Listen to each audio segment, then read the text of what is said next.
भक्तिमय परिवेश मध्य अनुष्ठित है दरजी पोखरी शिरडी साई मंदिर वार्षिक उत्सव।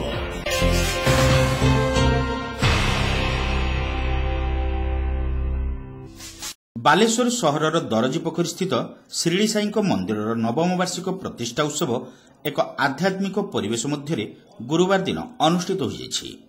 सकाळे विशेष नीति पूजा सहित प्रार्थना और आरती आदि संपन्न होइथला।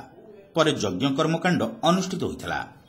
मंदिर परिचालना कमिटीर कर्मकर्ता प्रेमनाथ दास और निर्मल महांती एही यज्ञ कर्मकांडरे संकल्पी भावे उपविष्ट होइथिले।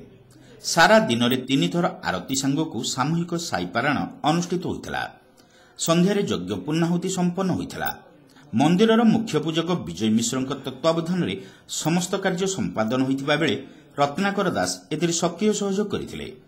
पंडितों वेदमंत्र सांगकु घंट घंटा भजन कीर्तन रे समग्र अंचल भावावेगमय होई उठिथला।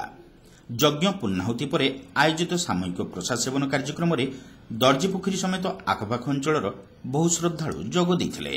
साईबांकर एटा 9 वर्ष वार्षिक उत्सव।